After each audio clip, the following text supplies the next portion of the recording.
말씀 선포하겠습니다. 오늘 말씀의 제목은 말씀이 육신이 되시다라는 제목으로 말씀을 전하도록 하겠습니다. 오늘은 성탄절입니다. 육의 구원 사르크스 의와 생명의 성탄에 관한 말씀입니다. 말씀이 육신이 되시다라는 말씀을 통해 주께서 누구에게 성탄하시는지를 가르쳐 주셨습니다. 그 성탄의 방법이 무엇인지를 구체적으로 가르쳐 주셨습니다. 1절 말씀해 보시면 태초에 말씀이 계시니라 이 말씀이 하나님과 함께 계셨으니 이 말씀은 하나님이시니라 라고 말씀하고 있습니다. 이 태초라고 하는 말은 아르케라고 하는 말인데 시작, 우두머리, 주권, 통치라고 하는 여러 가지 뜻을 가지고 있습니다. 태초에 말씀이 계셨다라고 하는 것은 결국에 말씀이 존재하고 있었는데 그 존재의 시점이 무엇인지를 말해주고 있는 것입니다. 그것이 언제냐면 하나님께서 천지를 창조하시기 전에 이런 뜻입니다. 하나님께서 창세기 1장과 2장을 통해서 세상을 창조하시기 이전에 말씀이 존재하고 있었다라고 하는 것을 말씀하고 있습니다. 이 말씀이라고 하는 단어는 로고스라고 하는 단어를 사용했는데 뜻은 말해진 어떤 것이란 뜻입니다. 주제, 말씀, 신의 현현. 그래서 하나님이 나타나셨다 할 때 로고스, 말씀이 나타나셨다라고 하는 신의 현현이라고 하는 뜻으로 사용됐습니다. 그래서 예수님께서 오셨을 때 현현이라고 하는 뜻으로 사용되었습니다. 말씀이 계시니라. 이 얘기는 세상이 창조되기 이전에 말씀이 이미 존재하고 있었다라고 하는 것입니다. 이 말씀이 하나님과 함께 계셨으니 이 말씀은 곧 하나님이시니라. 이 말씀이 하나님과 함께 계셨다. 세상이 창조되기 이전에 하나님과 함께 계셨다라고 하는 것입니다. 그럼 이 하나님은 누구일까요? 이 하나님은 좀 구분해서 성부 하나님이라 보시면 됩니다. 성부 하나님과 이 말씀이 로고스가 함께 계셨다라고 말씀하고 있어요. 그래서 함께 계시면서 이 말씀은 곧 누구시냐면 하나님이시다. 그래서 1절은 존재에 관한 말씀입니다. 이 말씀이 누구냐? 이 말씀은 태초에 창조되기 이전에 계셨고 하나님과 함께 계셨으며 이 말씀이 곧 하나님이시다라고 그렇게 말씀하고 있어요. 그러면 이 1절에서 많은 걸 얘기하고 있죠. 눈에 보이는 지금 이 세상 그리고 눈에 보이지 않는 이 세상을 하나님께서 창세기 1장에서 2장에서 창조하셨는데 그 창조하시기 이전에 존재하셨던 분이 누구인지를 지금 말을 하고 있어요. 이 얘기는 세상이 할 수 있는 얘기가 아니죠. 그래서 창세기 1장에서 하나님이 천지를 창조하셨을 때 눈에 보이는 세상을 창조하셨다고 한다면 창세기 2장에서 에덴 동산을 창조하셨을 때 그 세상은 눈에 보이지 않는 천사와 사탄, 영적인 존재들, 신적인 존재들이 사는 그 세상을 만드셨다고 한다면 이 3차원과 4차원이라고 하는 이 세상이 만들어지기 이전에 누가 계셨느냐면 말씀이 계셨고 하나님과 함께 계셨고 그분이 곧 누구냐면 하나님이시다라고 말씀하고 있습니다. 그래서 하나님을 지금 둘로 구분해서 설명하고 있죠. 하나님은 한 분이신데 그 하나님이 아버지 하나님과 또한 누구 하나님? 말씀 하나님, 이분을 나중에 하나님의 아들 해서 성자 하나님 이렇게 부릅니다. 그래서 성부 하나님과 성자 하나님이 태초에 창조되기 이전에 아버지 하나님과 아들 하나님이 함께 계셨다라고 말하고 있어요. 거기가 어딘지 알고 계신가요? 아버지가 계셨던 곳, 아들과 함께 계셨던 곳, 세상이 창조되기 전에 계셨던 곳, 거기가 어딘지는 우리가 알 수도 없고 알려주셔도 인식할 수가 없습니다. 왜냐하면 시간과 공간을 초월하는 장소이기 때문에 그렇지 않은가 싶어요. 그래서 그것을 보통 이제 5차원 시간과 공간이 무너지는 시간과 공간의 지배를 받지 않는 어떤 그런 곳이 있다고 한다면 그것을 5차원적인 어떤 세상이다라고 그렇게 말할 수 있지 않을까 싶습니다. 그래서 1절에서 그 존재의 상태, 그 말씀이 무엇인지를 말하고 있다고 한다면 2절에 보시면 그가 태초에 하나님과 함께 계셨고 하면서 지금 태초에라고 하는 그가 그 말씀이 곧 누굴 얘기하냐면 예수님을 말합니다. 말씀이신 예수님, 하나님의 아들이신 성자 예수님을 말합니다. 그가 태초에 하나님과 함께 계셨고, 앞에 1절에서 나왔던 내용과 같은 내용이죠.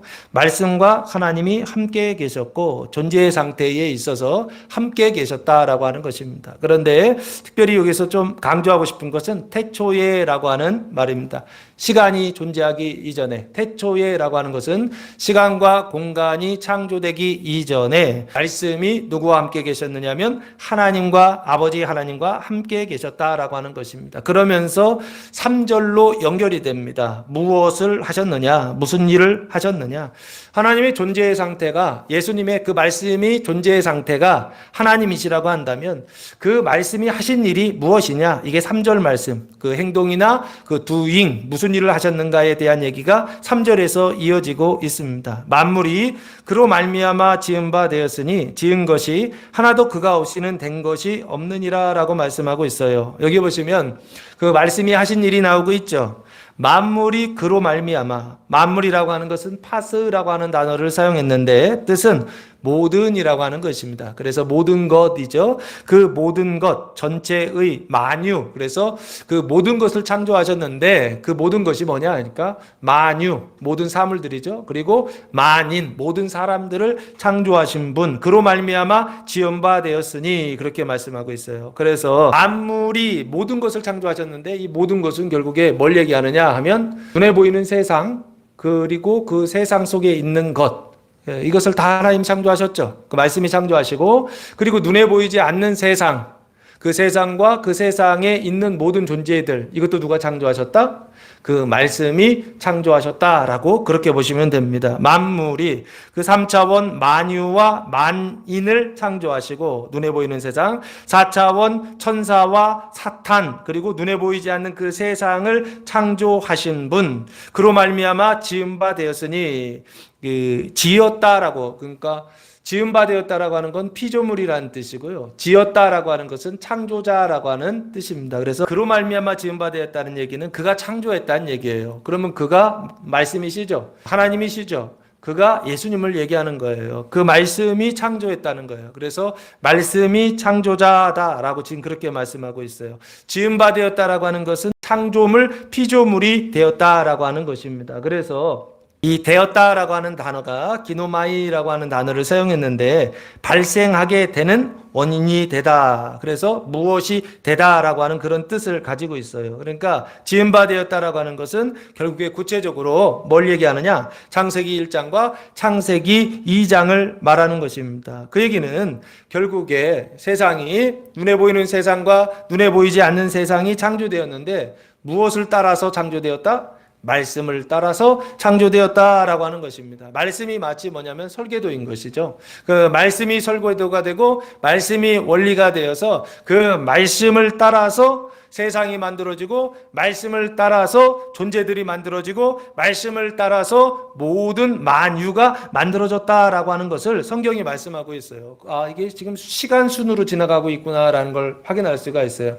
창조를 기점으로 해서 창조 이전에 태초에 말씀과 아버지가 함께 계셨고, 그리고 창조 그때에는, 창조하실 때 눈에 보이는 세상과 눈에 보이지 않는 세상을 창조하실 때에는 무엇을 따라 창조하셨느냐면 말씀을 따라서 창조하셨고, 그래서 지은 것이 하나도 그가 없이는 된 것이 없느니라 하면서 예외가 있다 없다? 없다. 모든 것이 무엇을 따라서? 말씀을 통하여서 창조되었다라고 하는 것을 말씀하고 있습니다. 지은 것이 하나도 그가 없이는, 이 그가가 말씀이에요. 그리고 로고스입니다. 그 로고스 없이는 존재 자체가 불가능하다라는 것이죠. 모든 존재는 무엇을 따라서? 말씀을 따라서, 설계도를 따라서 만들어졌다라고 하는 거예요. 하나님의 말씀을 따라서 세상을 만드시고 하나님의 말씀을 따라서 존재를 만드셨다는 거예요. 이게 태초에 하나님께서 천지를 창조하실 때에 하나님께서 하신 일이다라고 하는 것을 말씀하고 있습니다. 그러면서 4절 말씀해 보시면 그 안에 생명이 있었으니 이 생명은 사람들의 빛이다라고 말씀하고 있어요. 그 안에, 그 말씀이죠. 그 로고스 안에 뭐가 있었다? 생명이 있었다라고 하는 것입니다. 마치 그릇으로 이렇게 보시면 이게 로고스죠. 이게 말씀입니다. 이 말씀 안에 뭐가 담겨 있느냐면 물이 담겨 있어요. 있어요. 컵 안에 물이 담겨 있는 것처럼 이 말씀 안에 생명이 담겨 있다라고 그렇게 말씀하고 있어요. 그래서 이 생명은 눈에 보이는 생명, 어떤 이런 것들을 얘기하는 것보다는 하나님의 생명을 말한다라고 보시면 좋을 것 같아요. 생명이 있었으니 이 생명은 사람들의 빛이라라고 말씀하고 있어요. 그러면 이렇게 보시면 되죠. 이게 말씀이고 로고스고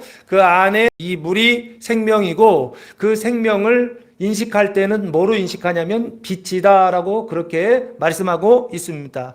요 세 가지 구조가 보이죠? 말씀과 생명과 빛. 눈에 보일 때는 빛으로 그렇게 보인다는 것입니다. 생명은 눈에 보인다, 보이지 않는다?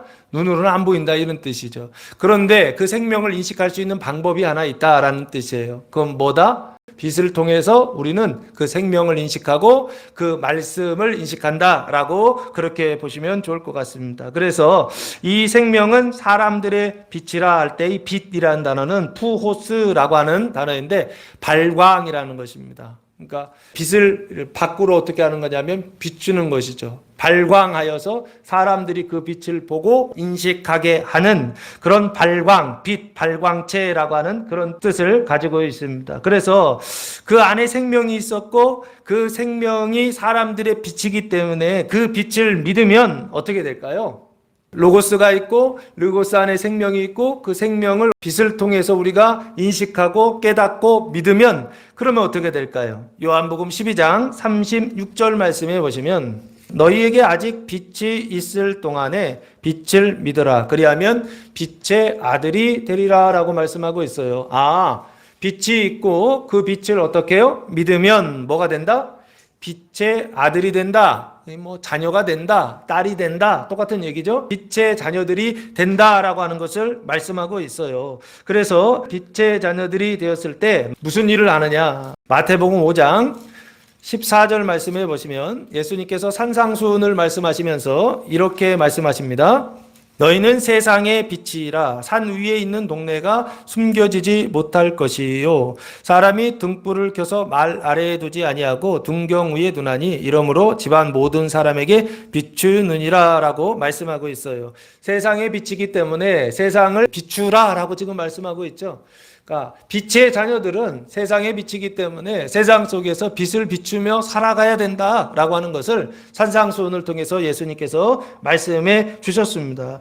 4절 이 생명은 사람들의 빛이라. 그래서 이 빛을 믿으면 빛의 자녀가 되고 세상 속에서 세상의 빛으로서 빛을 비추며 살아가는 그런 존재가 됩니다. 그런데 5절 말씀해 보시면 빛이 어둠에 비추되 어둠이 깨닫지 못하더라 라고 말씀하고 있어요. 문제는 5절이죠. 그 빛을 인식하고 깨닫고 그 빛을 믿으면 빛의 자녀가 되고 빛으로 살아가는데 문제는 이 어둠이 비추되라고 되어 있어요. 이 빛, 어둠이라고 하는 단어는 스코티아라고 하는 단어를 사용했는데 뜻은 불투명이라고 하는 뜻을 가지고 있습니다. 그래서 분명한 것과 분명하지 않은 것, 불분명한 것, 이것도 스코티아라고 하는 어둠이라고 하는 뜻을 가지고 있습니다. 그래서 어둠에 비추되, 빛이 어둠에 비추는 거예요. 어둠에 비추되 밝게 하다라는 뜻입니다. 어둠이 깨닫지 못했다라고 말씀하고 있어요. 그래서 이전에는 그 빛의 자녀요. 그래서 세상의 빛으로 살았는데 근데 5절에 보면 어둠이 등장하죠. 그러면 그때부터는 빛의 자녀가 아니라 어둠의 자녀가 되었다는 거죠. 언제 되었죠?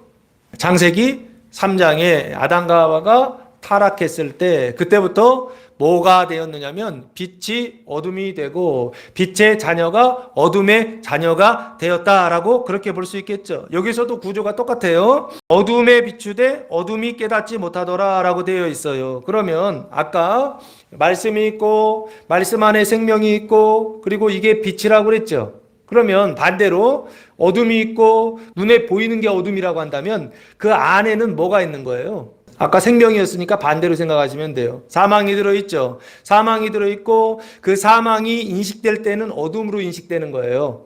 근데 사망은 눈에 안 보이니까 이 안에 사망이 들어있고 그 사망을 담고 있는 그릇이 있겠죠. 똑같이 아까는 로고스 말씀이었잖아요. 그럼 이 그릇은 뭘까요?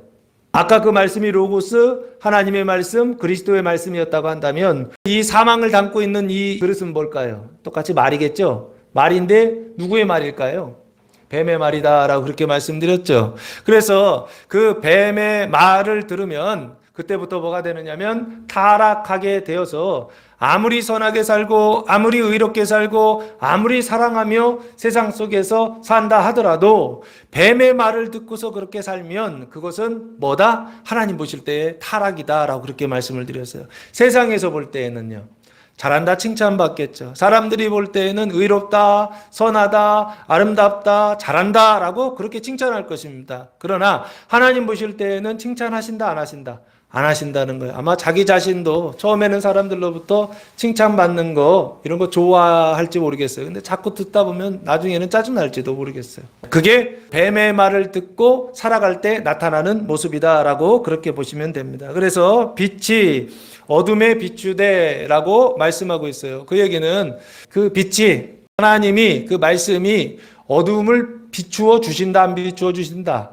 비추어 주신다라고 하는 것을 말씀하고 있죠. 그래서 빛은 계속 어둠을 비추고 있는데, 그런데 어둠이 어떤 상태냐면 깨닫지 못한다, 인식하지 못한다. 빛이 나를 비추고 있고 빛이 나를 밝게 하고 있다라고 하는 것을 알지 못하는 그런 상태에 있다라고 말씀하고 있어요. 그 얘기는 이런 얘기죠. 빛은 계속 비춰요. 태어날 때부터 죽을 때까지 이 빛은, 그 생명은, 그 말씀은 계속 비추어 주고 있는데, 근데 어둠은 그 어둠 그 자신으로서 이 빛을 인식한다 못한다? 못한다는 것이죠. 그래서 늘 내 삶 속에 하나님 빛을 비춰 주시옵소서 기도하지만 실제적으로 내가 어둠이면 그 빛을 인식한다 못한다? 비추어 주셔도 인식하지 못하는, 하나님께서 은혜를 베풀어 주셔도 인식하지 못하는, 선물을 주셔도 늘 감사하지 못하고 불평하고 늘 원망하고 슬퍼하는 이런 상태에 있다라고 하는 것을 성경이 말씀하고 있습니다.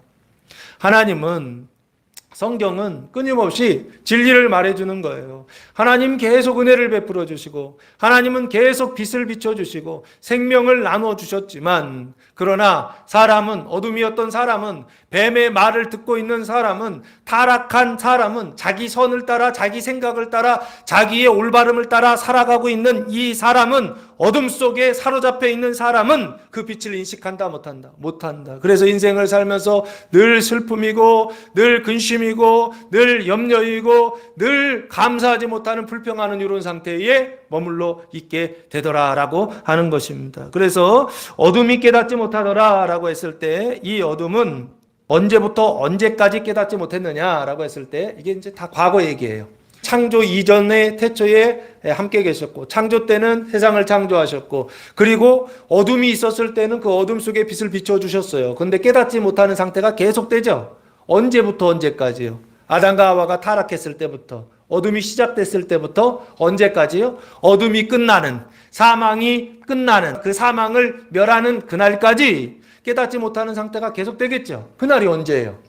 예수님 오셨을 때라고 보시면 되겠죠? 그러면 그 전에 성경으로 보면 창세기부터 말라기까지 이렇게 보시면 좋을 것 같아요. 창세기부터 말라기까지 어둠은, 그 어둠 속에 사로잡혀 있는 사람은, 그 죄와 사망의 종로로 타고 있었던 사람은, 자기 생각을 따라 자기 올바름을 따라서 내가 옳다 하는 바를 따라서 살아가고 있는 이 사람은 절대로 깨닫는다 못 깨닫는다? 깨닫지 못했다라고 하는 것을 성경이 지금 말씀하고 있어요. 그래서 창세기 3장부터 말라기 마지막 4장까지 깨닫지 못하는 상태가 계속되다가 이 문제를 해결하기 위해서 하나님께서 사람을 하나 보내주세요. 그게 6절입니다. 하나님께로부터 보내심을 받은 사람이 있으니 그의 이름은 요한이라. 이 요한을 통하여 어떻게 합니까? 깨닫게 하시고, 그래서 이 요한을 통하여 깨달은 자에게 무엇을 주시냐면 성탄의 은총을 베풀어 주신다라고 하는 것을 성경이 말씀하고 있습니다. 사랑하는 성도 여러분, 깨닫지 못하는 자가 아니라 깨닫는 자들 되시기 바랍니다. 깨닫는 자가 되어서 하나님의 성탄의 은총이 충만한 한 주간 살아가는 성도들 되시기를 예수님의 이름으로 축복합니다. 이 깨닫는다 그러면 또 내가 뭘 알아야 된다 이렇게 생각하실까봐 하나 더 말씀드리겠습니다. 이 깨닫다라고 하는 단어가 카탈람바노라고 하는 단어를 사용했는데 뜻은 힘을 다해 취하다, 잡다라고 하는 뜻입니다. 그러니까 우리가 깨닫다 하면 그냥 말로만 깨닫다 하면 머리로 생각으로 뭔가를 이렇게 보면서 이해하고 알고 그래야 그걸 깨닫는다고 생각하잖아요.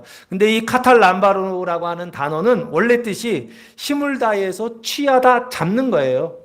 힘을 다하여 취하여 잡는 거라고요. 그러면 그 빛을 잡을 수 있나요? 빛을 잡을 수도 있겠죠. 그 생명을 잡을 수 있나요? 그 생명을 잡을 수도 있겠죠. 근데 실제로 잡는 건 뭘 잡는 거예요? 우리가 3차원의 눈에 보이는 세상 속에 있는 존재이기 때문에 눈에 보이는 손으로 잡을 수 있는 어떤 것이 있겠죠. 그게 뭘까요? 로고스. 그 기록된 하나님의 말씀, 그게 어디에 기록되어 있습니까? 성경에 기록되어 있지 않습니까? 그래서 제가 볼 때 지금 깨닫는 자에게 성탄의 은총을 베풀어 주신다고 한다면 결국에 무엇을 꽉 잡아야 되느냐면 하나님의 말씀, 기록된 성경을 꽉 잡고 이것을 부여잡고 놓지 않는 사람들, 이런 사람들에게 성탄의 은총이 부어진다라고 말할 수 있지 않을까 싶습니다. 그래서 사랑하는 성도 여러분, 깨닫는 자에게 성탄의 은총을 베풀어 주신다 했으니 요 깨닫는다는 말을 살짝 바꿔서 하나님의 말씀을 취하고 하나님의 말씀을 꽉 붙잡고 성경을 항상 붙들고 살아가는 자에게 성탄의 은총을 베풀어 주신다라고 하는 말씀으로 받고 기억하여서 이번 한 주간 오늘부터 이제 성탄이 시작됩니다. 특별히 어떤 성탄이 시작되느냐? 올해는 마태, 마가, 누가에서 다해, 누가해라고 그럽니다. 이 누가해를 보면서 저는 육신 속에 그 죄와 사망의 그 육신 속에 성탄, 하나님의 의와 생명이 시작되는 그 성탄의 은총이 부어지는 날이다. 그래서 내 안에 이제는 뱀의 말이 아니라 뱀이 말하는 그 소리를 듣고 살아가는 것이 아니라 타락한 자기 생각을 따라 그 부패한 생각을 따라 살아가는 것이 아니라 주님의 말씀을 듣고 애초에 세상이 창조되기 전부터 계셨고 창조될 때에는 창조자로 계셨고 그 이후에는 생명과 빛을 비추어 주시는 분으로 우리에게 그 생명을 공급해 주시는 그분의 말씀이 기록된 이 성경을 꽉 붙잡고 성탄의 은총 속에서 살아가는 올 한 해 되시기를 주님의 이름으로 축복합니다. 두 번째는 6절 이어서 보겠습니다. 하나님께로부터 보내심을 받은 사람이 있으니 그의 이름은 요한이라 라고 말씀하고 있어요. 그 요한은 세례 요한을 말합니다. 이 세례 요한은 보내심을 받은 사람이다 라고 되어 있어요. 근데 어디로부터 보내심을 받았다? 하나님으로부터 보내심을 받았다라고 그렇게 되어 있어요. 이 보내다라고 하는 단어가 아포스텔로라고 하는 단어를 사용했는데 뜻은 떼어놓다, 보내다, 파견하다라고 하는 뜻을 가지고 있습니다. 그래서 어디에 있었느냐면 하나님으로부터 보내심을 받았다. 그러니까 하나님께서 보내셨다라고 하는 것입니다. 보내실 때에는 어떤 목적을 가지고 보내시겠죠. 그걸 뭐라 그럽니까? 사명이라 그럽니다. 사명을 주셔서 그래서 그 사명을 감당케 하시려고 요한을 세상에 보내셨다라고 그렇게 보시면 돼요. 그러면 앞에 문제가 있었다 그랬죠. 빛은 비추고 있었는데 어둠이 깨닫지 못하는 문제가 있었다 그랬죠. 그럼 그 문제를 해결하기 위해서 세례 요한을 보냈다라고 그렇게 보시면 됩니다. 그러면 그 문제를 해결하려면 어떻게 되는 거예요? 요한 안에 빛을 주시고 그리고 생명을 주시고 그리고 말씀을 주셔서 그래서 세상 속에 어떻게요? 그 어둠 속에 사로잡혀 있는 사람들에게 증언하여 깨닫게 하면 되겠죠.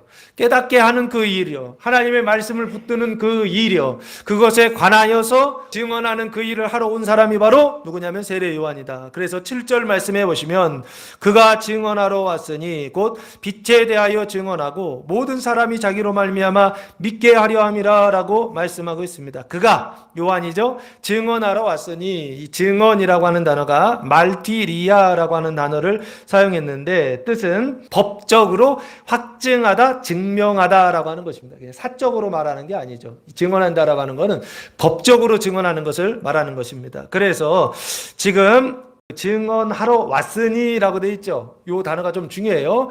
증언하러라고 하는 단어가 에이스 전치사고요. 왔으니라고 하는 단어가 에르코마이에요. 이따가도 나오는데 에이스라고 하는 말은 전치사인데 언제 쓰는 거냐면 밖에서 안으로라고 하는 뜻이에요. 그러니까 밖에서 안으로 왔다는 거예요. 그 안이 세상이 보내신 거니까 세상에 온 거예요. 그 죄와 사망이 다스리는 세상, 그 어둠 속에 사로잡혀 있었던 세상, 그래서 빛을 비춰도 깨닫지 못하는 그 세상 속에 지금 어둠 속에 어떻게 하는 거예요? 그 어둠 속으로 왔다는 거예요. 그러면 그 밖은 어디예요? 당연히 그 반대겠죠. 어둠 속에 왔으니까 빛에서 어둠으로 온 것이고 생명에서 사망으로 들어온 것이고 주님의 말씀에서 그 뱀의 말을 듣는 그 자리로 들어왔다라고 그렇게 보시면 돼요. 들어와서 무슨 일을 하느냐? 곧 빛에 대하여 증언하고 당연한 것이죠. 그 증언의 대상이 빛이죠. 그리고 그 빛은 눈에 보일 때는 빛이고 눈에 보이지 않을 때는 그 빛이 뭐다? 생명이다 보시면 돼요. 하나님의 생명이다. 그 생명은 어디에 담겨 있다? 말씀 안에 담겨 있다. 그 말씀이 어디에 기록되어 있다? 성경에 기록되어 있다라고 보시면 돼요. 그러니까 결국에는 증언한다, 빛에 대하여 증언한다라고 하는 것은 구약에 대하여 증언하는 것과 뭐 다르지 않아요. 하나님의 말씀, 그 구약에 대하여 증언하고, 증언한다는 얘기는 말하는 것인데, 그 말할 때에는 세례 요한이 자기 생각을 말하는 게 아니죠. 많은 사람들이 내가 생각할 때 나는 이래 라고 이렇게 대답할 때가 많아요.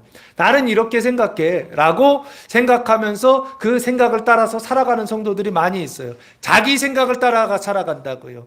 근데 그 자기 생각이 각자의 다 자기 생각을 가지고 있죠. 그죠? 근데 이 자기 생각을 가지고 살아가면 대부분은 다 누구 말을 듣고 살아가는 거냐면 뱀의 말을 듣고 살아가는 것이다라는 사실을 기억하셔야 됩니다. 내 생각을 따라 살아가는 것이 뱀의 말을 듣고 살아가는 것이요. 그것이 결국에는 내가 생각할 때 내 마음이 움직이는 대로 동하는 대로 그렇게 살아가야 된다라고 하는 거예요. 내 마음이 감동이 되지 않는데 내가 어떻게 행동할 수 있으면 이게 오늘날 살아가는 사람들의 모습이에요. 그래서 어떻게 합니까? 계속 포장하잖아요. 계속요. 왜 포장합니까? 그렇게 해야만 사람들이 그것을 보고 인식하고 자기를 선택해 주니까. 그러니까 끊임없이 사람들도 세상도 뭐 물건을 팔 때도 계속 포장하죠. 근데 실제로는요, 본질에 있어서는요, 그 안에 있어서는요, 이 안은 고치지 못하는 그런 상태예요. 그 뱀의 상태예요. 이런 상태로 어떻게 하느냐면 세상 속에서 끊임없이 살아가더라는 것입니다. 그런데 지금 이 세례 요한은 처음으로 세상 속에 뱀의 말밖에 없었던 그 세상 속에 처음으로 무엇을 가지고 들어왔느냐면 빛에 대하여 증언하는, 그 생명에 대하여 증언하는, 그 말씀 로고스에 대하여 증언하는 처음 증언이 시작되었다는 거예요. 그 얘기는 자기 생각이 아니죠.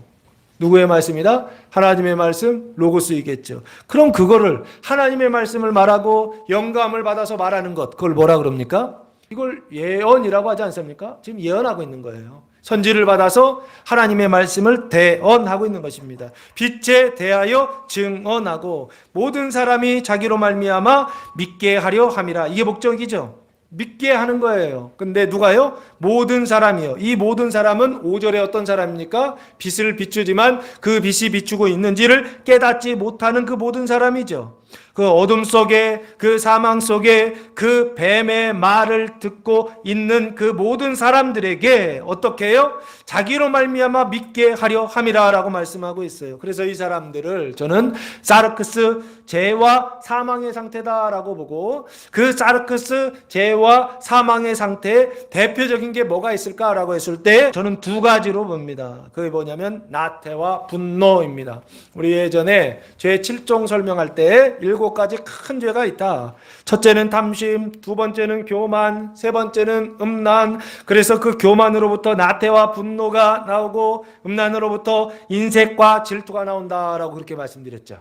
그렇죠? 그래서 지금 성탄이 시작되면서 예수의 그 성탄의 은총이 시작되면서 지금 누가 구원을 받냐면 그 구원의 대상이 나예요, 나의 구원을 위해서 그 성탄의 은총이 지금 부어지는데, 성령 강림절이 되기 시작하면 그때부터는 너의 구원, 형제의 구원, 이웃 구원의 은총이 부어질 거예요. 그때에도 비슷하게 나오긴 하겠지만, 그러나 지금은 관점이 나야. 근데 그 나의 구원을 위해서 그럼 내가 구원받기 이전의 상태가 뭐냐라고 했을 때 탐심과 교만, 그리고 나태와 분노의 상태가 내가 구원받지 못한 죄와 사망의 상태다라고 그렇게 볼 수가 있어요. 그래서 특별히 내 영이 탐심의 상태에 있고, 내 혼이 교만의 상태에 있고, 내 육이 나태와 분노의 상태에 있다라고 저는 그렇게 보고, 지금 여기 모든 사람이 그 나태와 분노의 상태에 있다는 거예요. 사르크스 죄와 사망의 상태에 있다라고 하는 거예요. 뱀의 말을 듣고 그 사망 속에서 그 어둠 속에 사로잡혀서 살아가고 있다라는 거예요. 그래서 세상 속에 눈에 볼 때 이 뱀의 말을 듣고 살아가는 사람들의 모습은 대표적으로 뭐냐면 나태죠. 나태는 무엇입니까? 자기를 높이는 거예요. 이제 교만해야 되는데 자기 구원을 위해서 사람이 내가 행복해지기 위해서 하는 일이 뭐냐면 자기를 높이는 일을 한단 말이에요. 이걸 교만이라고 하고 자만이라고 그럽니다. 그런데 이 교만, 자기를 높이는 요 상태가 성취가 돼요. 자기를 높였는데 높여지는 사람들이 있죠, 세상 속에서. 이 한국 사회 속에서도 보면 자기를 막 높이는데, 그래서 그 자기를 높이려고 어떻게 해요? 자아 성취를 위해서 열심히 공부하라고 하지 않습니까? 더 좋은 학교 가고, 더 좋은 대학 가고, 더 좋은 직장 갖고, 그래서 자기를 계속 높이려고 하는 거 아니에요. 근본적으로 뭐냐면 자기를 높이는 교만이에요. 그 교만이 성취가 되면 사람들이 어떻게 되는지 아십니까? 아, 내가 이루었다 그러면서 그때부터 나태해지기 시작해요. 근데 나태해지는데 반대로 자기를 높이려고 했는데 아무리 해도 높여지지가 않아. 올라가려면 밟히고 올라가려면 밟히고 올라가면 밟혀. 그래서 성취가 되지 않아. 그래서 교만해지지 못하고 늘 자기가 계속 밟히는 어떤 이런 상태예요. 성취가 되지 않는 상태. 이때 이렇게 되면 사람들이 어떤 마음이 생기는 줄 아세요? 어떤 행동들이요? 분노가 나타나더라고요. 승질을 내요. 오늘 한국 사회 보면서 그런 생각들 많이 해요. 많은 청년들이 대한민국 살기 힘들다 그래서 헬조선 뭐 이런 얘기들을 합니다. 세상에서 우리나라처럼 살기 좋은 나라가 어디 있어요? 그런데 20대들이 살기에는 너무 힘들다는 거예요. 우리나라가 직장 얻기도 힘들고 결혼도 힘들어지고 여러 가지가 지금 힘든 어떤 그런 사회 속에서 살고 있다라고 하는 거예요. 그러다 보니까 이 청년들이 추구하는 어떤 게 있어요. 그게 뭔지 아십니까? 뭔가 조금 올바른 거요. 예? 정의로운 거요. 이거 청년들이 되게 좋아해요. 왜 그렇습니까? 아빠 찬스, 누구 찬스, 막 이렇게 사용해가지고 올라가는 이런 사람들 보면서 자기는 그렇게 되지 못하는 어떤 걸 보면서 어떤 마음이 들어요? 명분은 정의이지만, 예?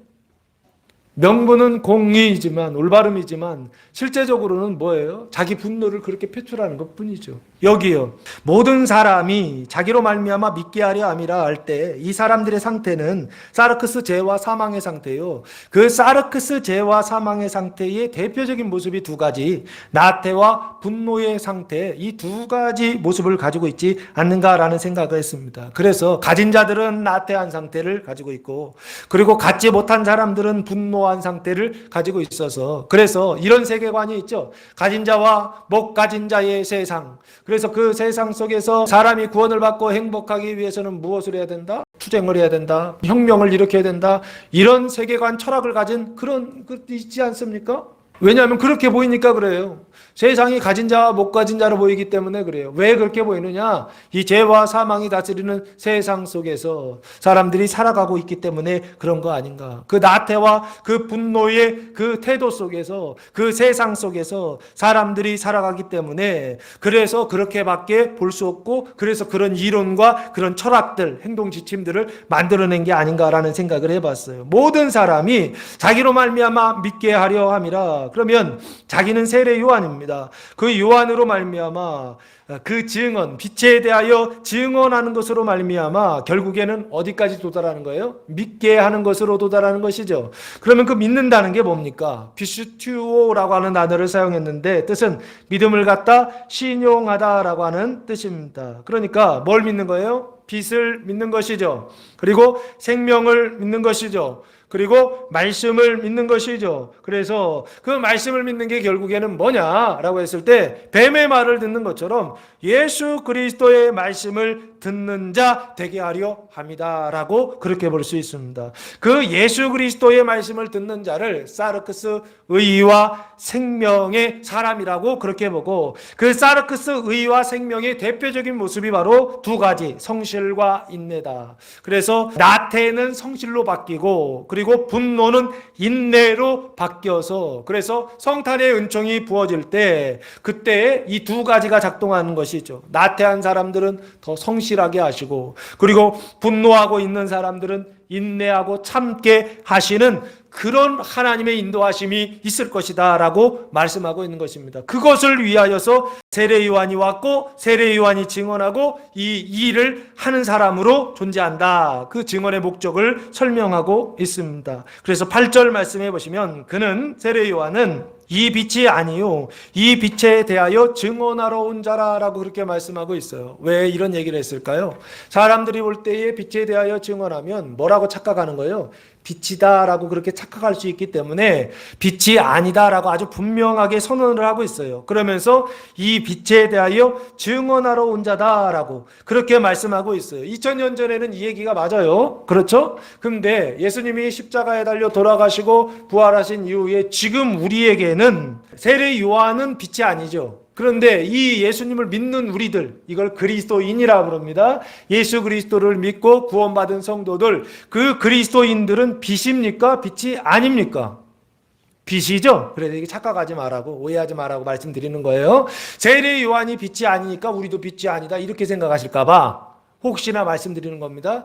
세례 요한은 그때까지만 해도 빛이 아니었고 예수님이 십자가에 달려 돌아가심으로 죄와 사망을 멸하셨기 때문에 지금 그 예수님을 믿는 우리는, 그리스도인은 이 세상 속에서 뭐냐면 빛이죠. 그죠? 그러면서 비치면서 내가 빛이요, 비치면서 그 빛을 비추는 사람으로 세상 속에서 살아가라고 말씀하고 있죠. 그래서 여기 그는 이 빛이 아니요 이 빛에 대하여 증언하러 온 자라고 한다면 그리스도인인 우리들은 이 빛이 되었죠.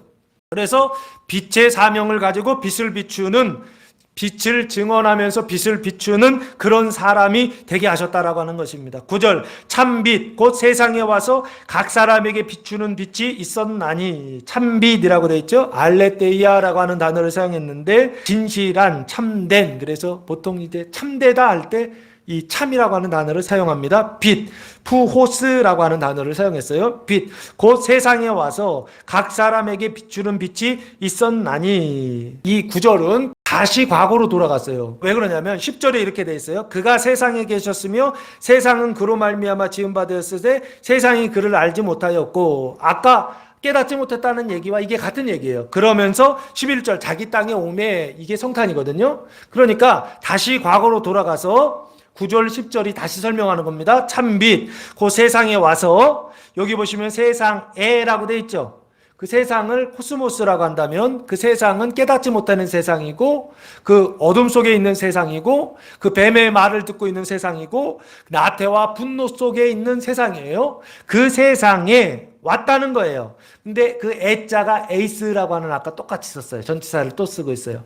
밖에서 안으로 들어왔다는 거예요. 그 안이 세상이고, 그럼 밖은 어디예요? 생명이고 빛이고 말씀의 그 자리에서 지금 들어온 세상은 어둠이고 그리고 사망이고 그리고 뱀의 말을 듣는 그곳에 들어와서, 그래서 어떻게 하느냐면 각 사람에게 비추는 빛이 있었나니. 그 각 사람도 모든 사람을 얘기합니다. 그러니까 죄와 사망이 다스리는 세상과 그 사람들, 그리고 뱀의 말을 듣고 있는 세상과 그 모든 사람에게 비추는 빛이 있었다라고 하는 거예요. 이거 앞에서도 있었죠. 구약에 비추는 빛이 있었다라고 하는 것입니다. 그래서 10절 말씀에 보시면 언제 그 빛이 있었느냐? 그가 세상에 계셨으며. 언제 계셨죠? 태초에 계셨죠. 창조되기 이전에 계셨죠. 존재하고 있었죠. 세상은 그로 말미암아 지은 바 되었으되, 창조가 시작됐죠. 그리고 세상이 그를 알지 못하였고, 그래서 깨닫지 못했다는 거죠. 어둠 속에 계속 빛을 비추고 있었지만 깨닫지 못했다는 얘기를 압축해서 말씀하고 있는 것입니다. 창세기 3장부터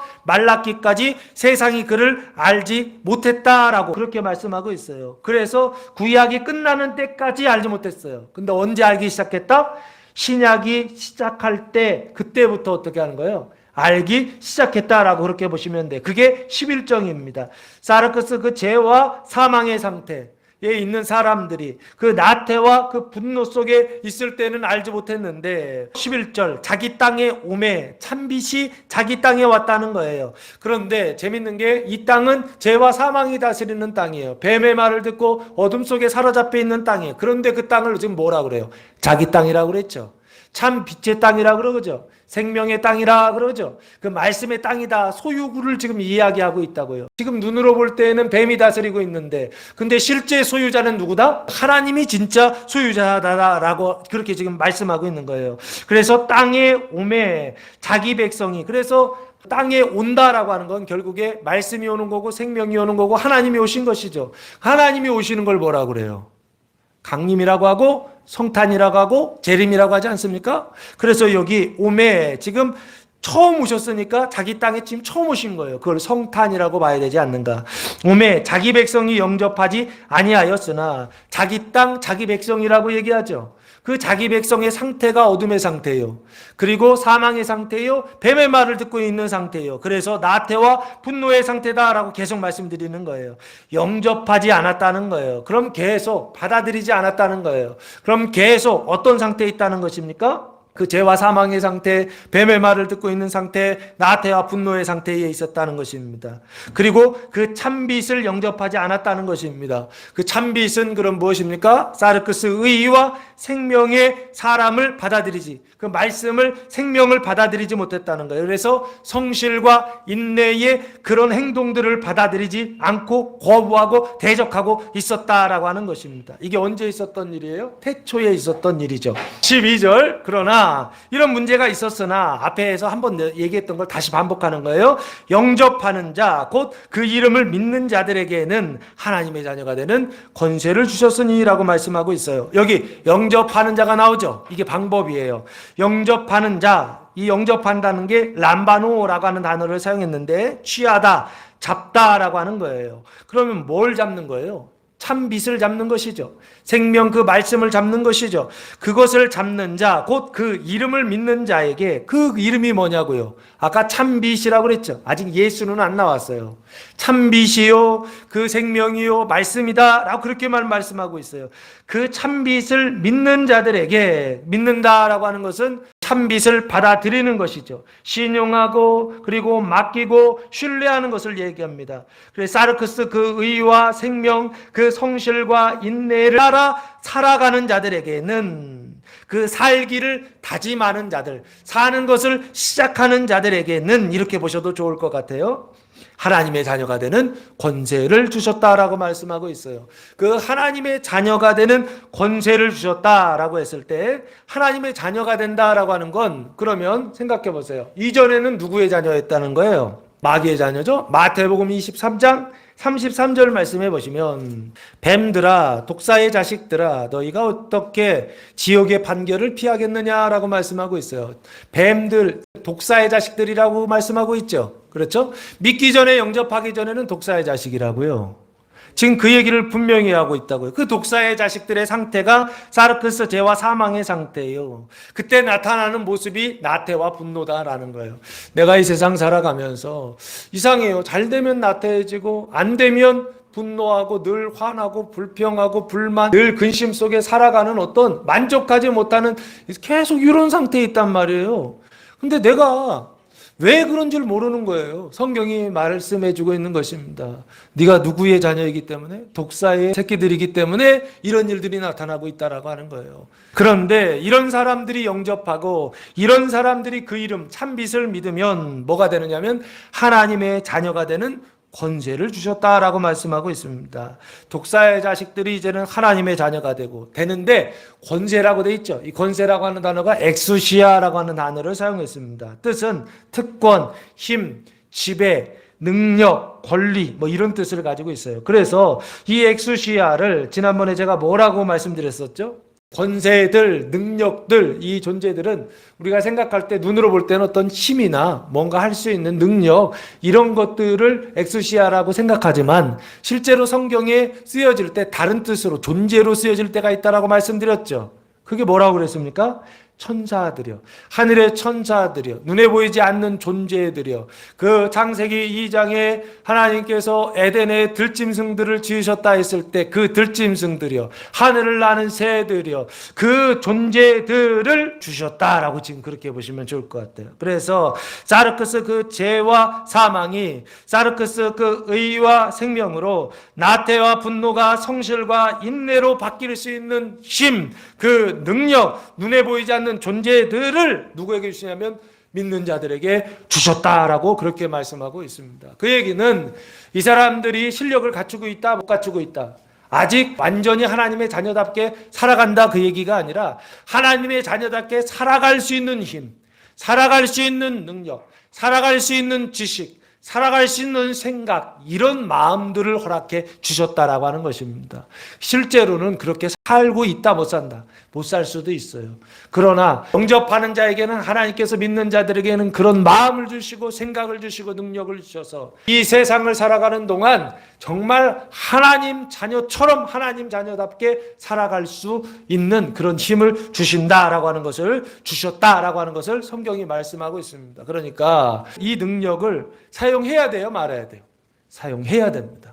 믿는 자들에게 능력을 주셨기 때문에, 믿는 자들에게 권세를 주셨기 때문에 이제는 뱀의 자녀로 살아가는 것이 아니라 하나님의 자녀로 살아가기 위하여 이 권세를 사용하는 자들이 되시기를 바랍니다. 언제 어떻게 사용하느냐? 믿는 자들에게 권세가 생긴다 했으니, 두 번째, 이 성탄의 은총은 어떤 사람들에게 부어지느냐라고 했을 때, 믿는 자에게 부어지는 그 참빛을 믿는 자에게 부어주시는 은총이다라고 하는 것을 기억하시고, 하나님의 말씀을 꽉 붙들고 읽으면서 그 말씀이 그렇구나, 하나님의 말씀이 왜 옳구나, 하나님의 말씀이 맞구나, 내 생각이 틀렸구나 하면서 이 하나님의 말씀을 믿어야 되겠다라고 하는 마음을 가지고 믿어야 돼요.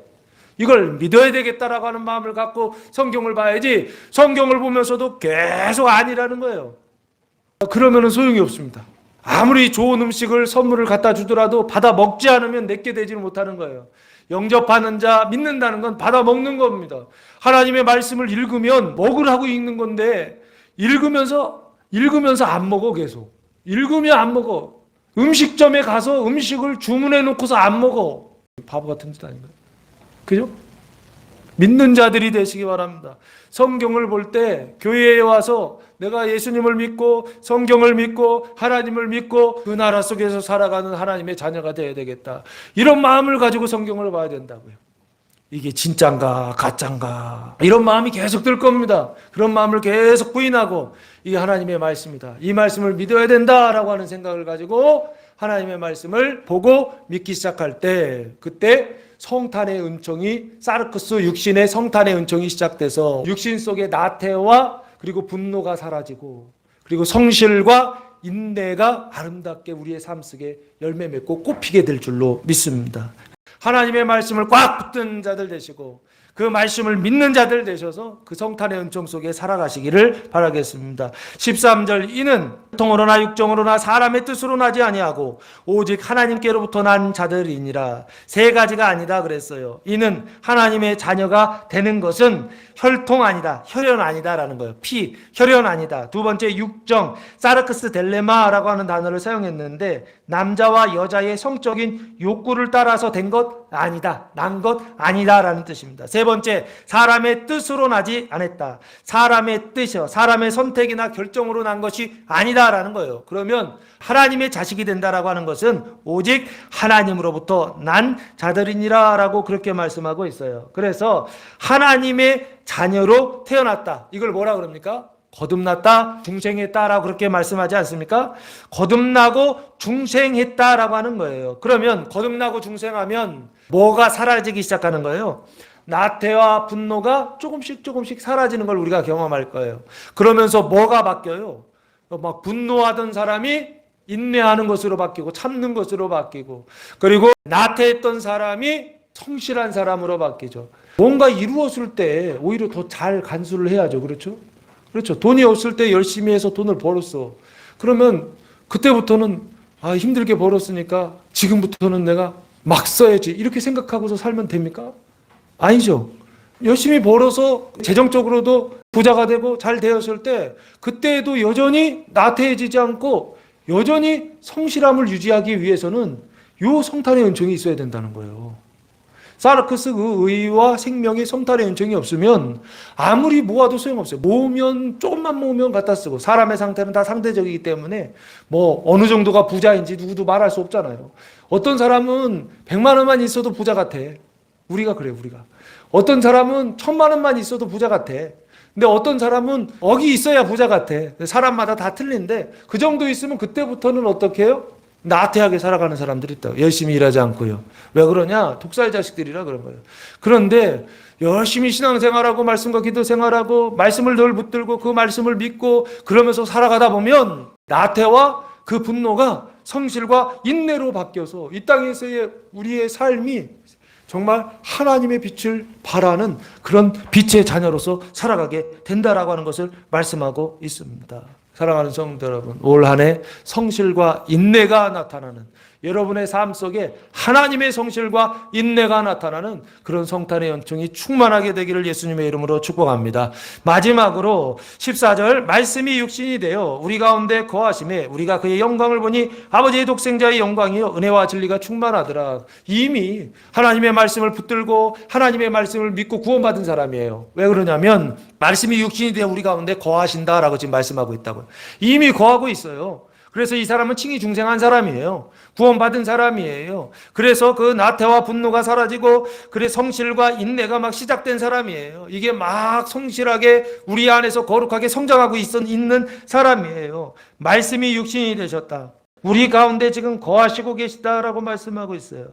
그래서 이 거하다라고 하는 단어가 스케노우라고 하는 단어를 사용했는데 천막을 치다라는 뜻이에요. 그래서 야영하다, 거주하다, 함께 사는 것이죠. 그리고 주님이 말씀이 육신이 되셔서 우리 안에, 이 육신 안에 주님이 같이 사시는 거예요. 육신 안에. 이 사르크스 그 죄와 사망 안에 주님이 들어오셔서 여기에 텐트 치고 사세요. 이게 구약에 언약되어 있죠. 어디에 언약되어 있습니까? 이 육신 안에 텐트 치고 사시는 거예요. 예, 이게 언제 시작됐죠? 출애굽기 40장 하나님께서 성막 지으라 해서 봉헌할 때 그 성막 안에 하나님의 영광이 들어오죠. 그 영광이 들어올 때 빛이잖아요. 눈으로 볼 땐 빛이었는데 그 영광이 들어올 때 실제로 들어온 건 생명이 들어온 거죠.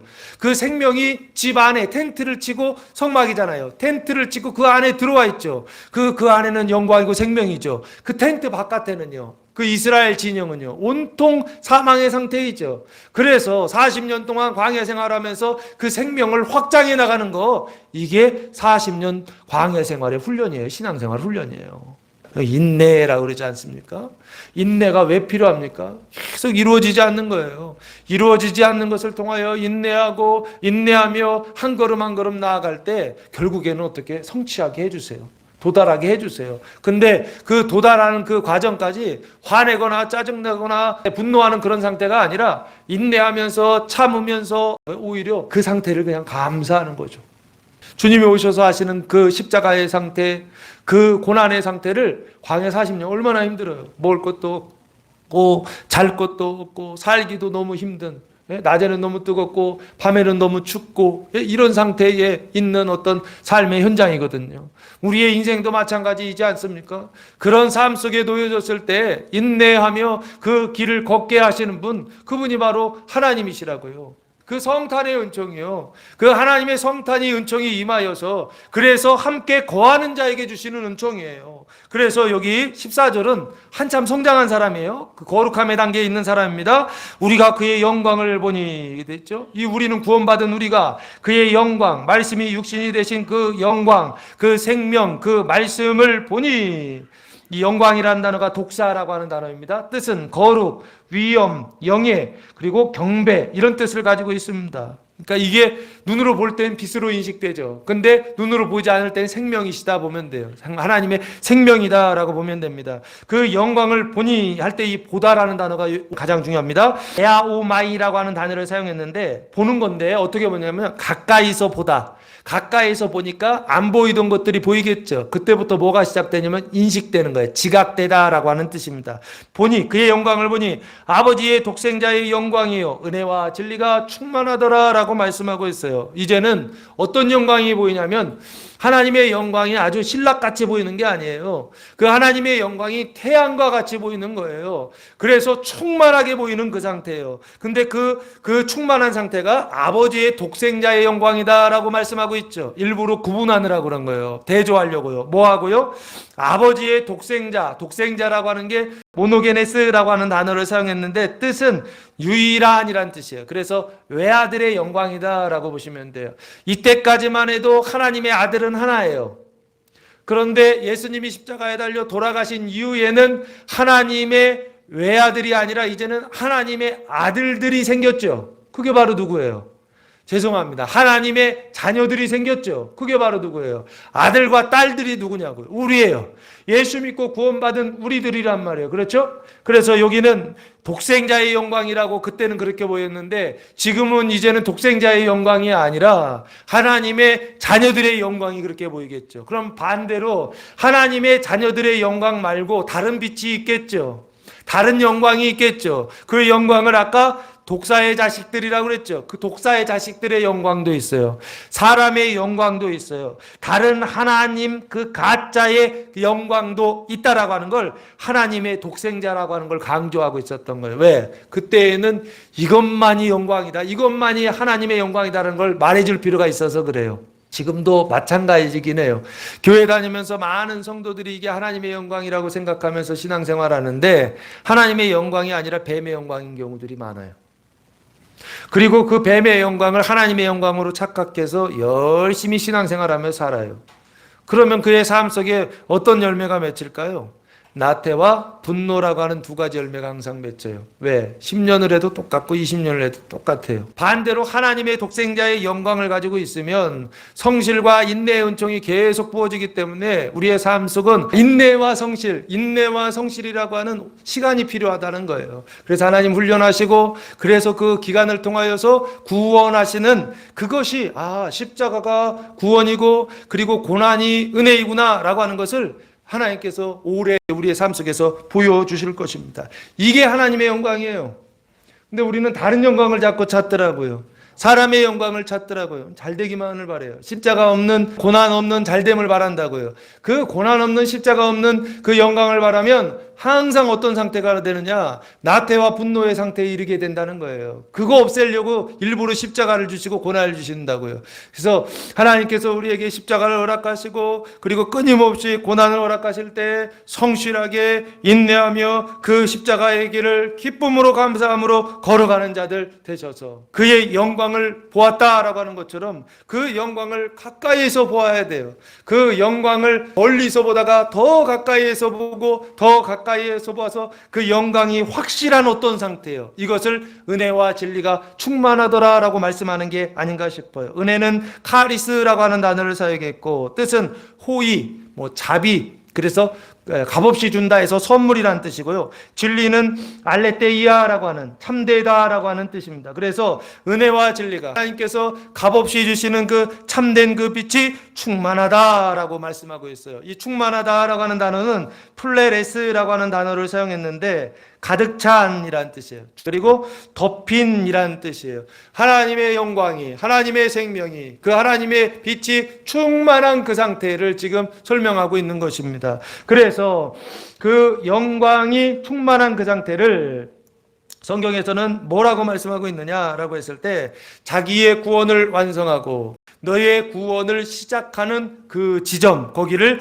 은혜와 진리가 충만한 상태다라고 말하는 게 아닌가 싶어요. 그래서 지금 영광이라고 하는 단어가 영화 영자의 빛날 광자거든요. 영화로운 빛이라고 하는 뜻입니다. 그 영화로운 빛은 결국에 사르크스 그 의와 생명 그리고 그 성실과 그 인내의 상태를 어떻게 하는 거예요? 그 십자가의 상태를 내가 그걸 겪고 나서 그리고서 그 길을 다 지나가서 마지막에 반짝반짝 세상 속에 사람들에게 그 이웃들에게 어둠 속에 비추어주는 그 상태예요. 그것을 은혜와 진리가 충만하다라고 그렇게 말씀하고 있더라라고 하는 것입니다. 사랑하는 성도 여러분, 세 번째 성탄의 은총이 부어지는 것은 바로 무엇을 보는 것이냐? 그 충만한 영광을 보는 것입니다. 그 충만한 영광을 보는 그 상태예요. 자기 구원의 그 거룩함의 완성에 이르러서 다른 사람에게 그 빛을 비추어 구원하는 그 단계까지 이르는 이런 성도들에게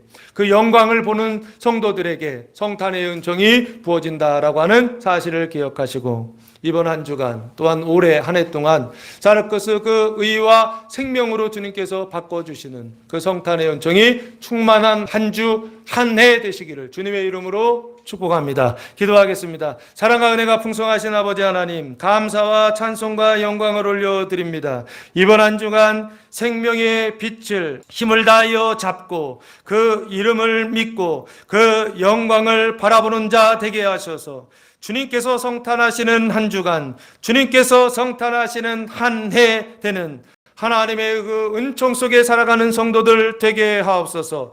이제는 우리 주 예수 그리스도의 은혜와 하나님 아버지의 부활하신 사랑하심과 성령의 교통하심이 사랑하는 성도 머리 위에와 가정 위에와 교회 위에 이제로부터 영원토록 함께 하시기를 간절히 축원하옵나이다. 아멘.